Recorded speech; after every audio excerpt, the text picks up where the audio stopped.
Actually काफी वो viral हुआ था अरे वो। हाँ। अच्छा, उसमें ना मुझे लोगों ने एक चीज बोली थी कि मैं हमेशा बोलता हूँ, मैं नहीं मानता कि मैं एक एक्सपर्ट हूँ या मुझे सब कुछ पता है।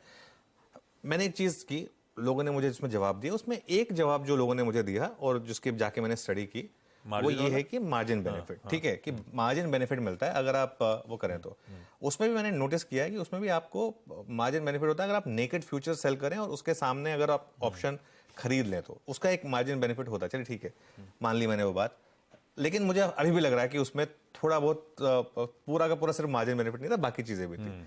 लेकिन पॉइंट क्या है, पॉइंट जो मेरा लार्जर पॉइंट है, कल पीसीआर वाला एनालिसिस क्यों फेल हुआ? कल बहुत लोगों ने बोला पीसीआर ओवरसोल्ड है, अब मार्केट में रैली आएगी, बस हो गया मार्केट जितना होता। वो क्यों फेल हुआ? वो इसलिए फेल हुआ क्योंकि अब ये जो ओटीएम ऑप्शंस हैं, इन्होंने पूरा का पूरा इस मार्जिन बेनिफिट ने, जो भी कह लें आप, इसने एक एनालिसिस खराब कर दिया हमारा एक पीसीआर का। अब पीसीआर के एनालिसिस जो हम करते हैं, जो मैं खुद करता हूं, चलिए बाकी कोई करे या ना करे, अब से मैं जो पीसीआर में एनालिसिस करूंगा ना आशीष, उसमें मैं थोड़ा चेंज करूंगा। भले ही उसमें मुझे 10 मिनट एक्स्ट्रा लगेंगे, लेकिन अब मैं सिर्फ अहम स्ट्राइक्स पर फोकस करूंगा। जैसे अगर मैं निफ्टी की पीसीआर एनालाइज कर रहा हूं, तो मैं जो करंट निफ्टी है उससे मैक्सिमम 300 या 400 पॉइंट ऊपर और 300 या 400 पॉइंट नीचे के ऑप्शंस लूंगा और उसका पुट कॉल रेशियो का एनालिसिस करूंगा।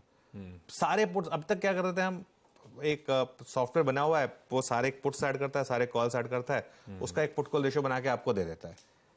ठीक था वो एनालिसिस, उसमें गड़बड़ नहीं थी। लेकिन अब बिकॉज आपकी आंखों के सामने आपको दिख रहा है, 2 हफ्ते पहले हमने डिस्कस किया था, कहाँ 18,000 निफ्टी पार कर गया था, 17,400 की पुट 2 रुपए से 10 रुपए हो गई थी, ठीक है ना।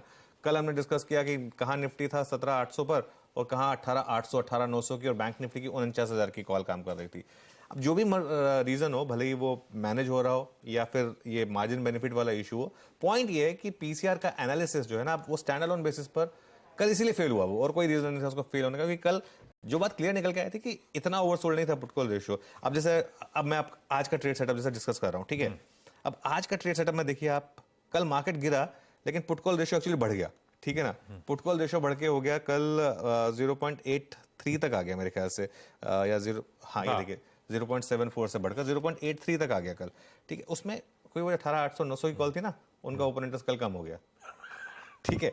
तो ना वो 0.74 रीजनेबल था, ना ये 0.83 रीजनेबल है। तो इसके लिए मैं कह रहा हूं अब मैं थोड़ा सा इसको अगले हफ्ते से एडजस्ट करके देखूंगा।